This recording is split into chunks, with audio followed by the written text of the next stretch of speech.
Hi, my name is Michelle Izuka, and this is my presentation about the field study I did at the Joppa branch of the Harford County Public Library System for LBSC 707. This summer, I did my field study at the Joppa branch of the Harford County Public Library System. HCPL is made up of 11 branches, and Joppa is one of their smaller ones. Located in a residential area, it is surrounded by apartments and homes. The town of Joppa has no community center, so the library plays an important role as a meeting place for residents. The Joppa Library hosts a number of programs for residents of all ages, from pre-K through seniors. Although the branch is not bustling with as much activity like the Bel Air or Abingdon branches, there is a loyal, consistent patron base, and the staff knows their customers very well. Established in July of 1985, the square footage of the library is merely 14,200 square feet spread over one floor. The branch manager is Pam Taylor, who is relatively new to her position. The staff of the library is also very small. There are 2 pages, 1 full-time librarian for children, 1 full-time teen librarian, and a part-time adult librarian. There is an assistant branch manager who also is an adult librarian. On the circulation side, there is a circulation manager, 2 full-time circulation staff members, and 3 part-time circulation staff members. I am the first intern the branch has ever hosted. Since I came into this field study with almost exclusive reference desk experience, the branch manager and I came up with a plan to give me as much exposure as possible to the numerous other aspects of a public library. This includes holding programs, learning circulation duties, conducting monthly outreach, and learning the more mundane aspects of librarianship, such as local collection maintenance. I also attended librarian and branch meetings to get a deeper understanding of how all the moving parts of the branch works together. Pam also wanted me to see more than just her small branch, so she arranged for me to get trained on virtual reference so that I could complete Ask Us Now hours, and she arranged day-long visits to bigger branches with special services.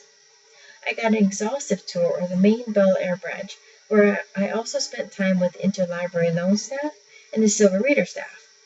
Additionally, I toured the Abingdon branch with their new innovation lab, and I even got to create my own 3D model sheep. In this slide, the first picture on the top is the 3D printer as it creates my sheep, and the last 3 pictures are just different angles of the sheep that I got to take home with me. I will also have an opportunity to ride along with the rolling reader, visit headquarters at Riverside for a tour, and I may even attend for a short while a senior staff meeting. I found this field study to be a valuable and enlightening experience, and it also serves as a reaffirmation that I ultimately want to work in a public library setting.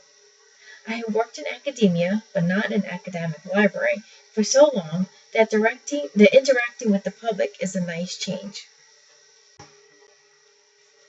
As I mentioned earlier, I got to do a wide variety of activities at the library. Once a month on Saturday mornings, myself and a staff member would go to the Amish market in Joppatown to conduct community outreach.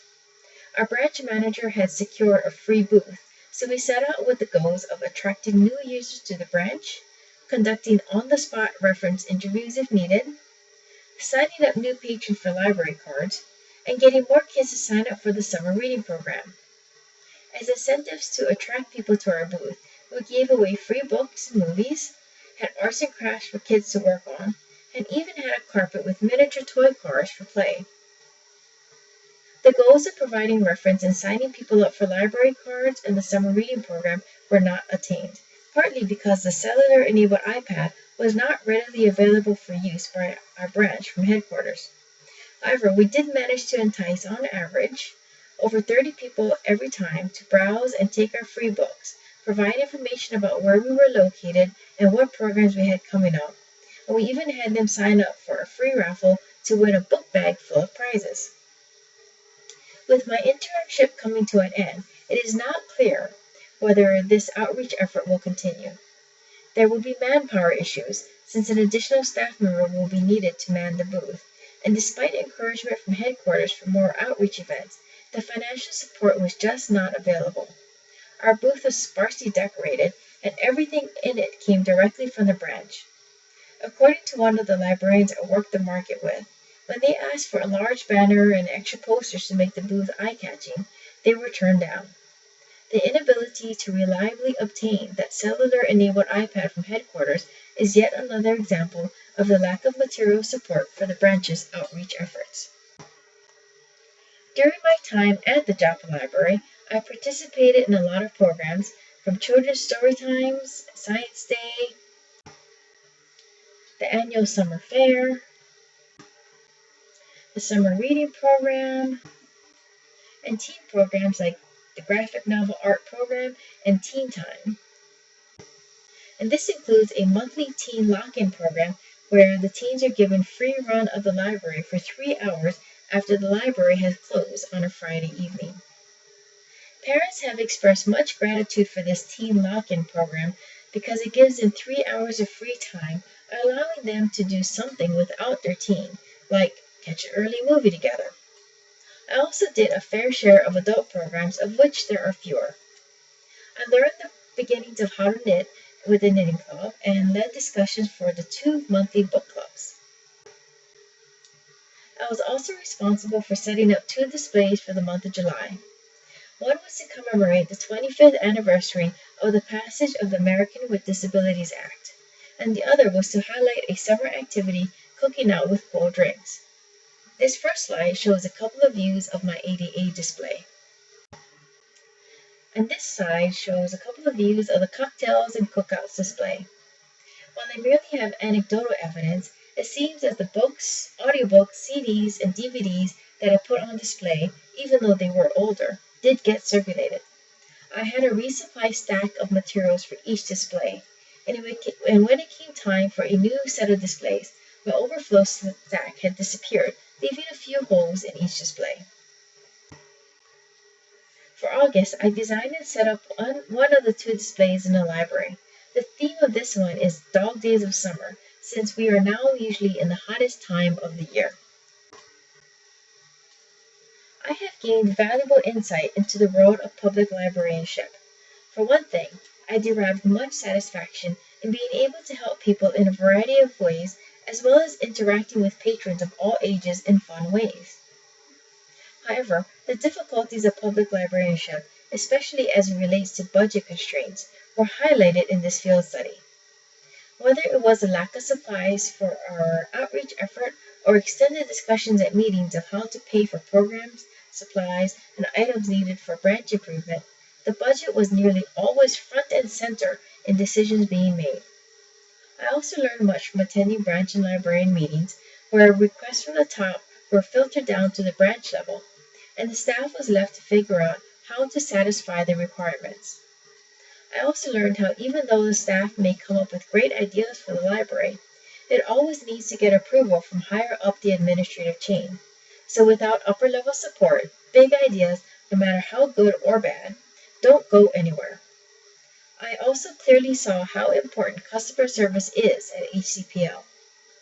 Whether it is improving circulation desk efficiency by a few seconds or staff members going out of their way to give extra assistance to patrons, everything the staff did was with patron needs and wants coming first.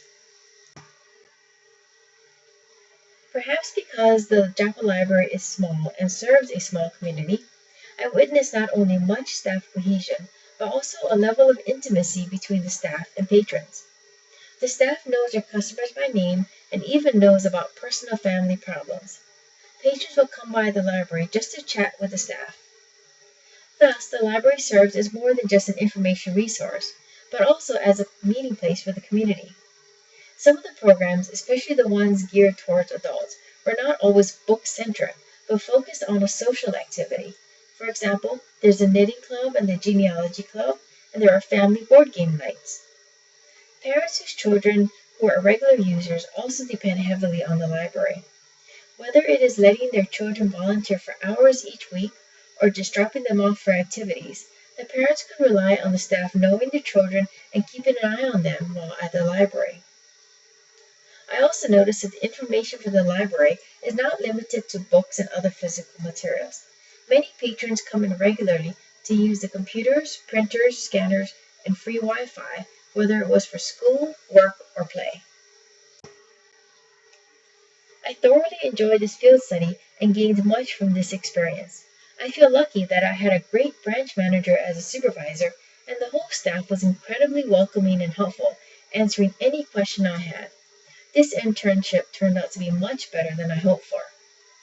Thank you for watching this presentation.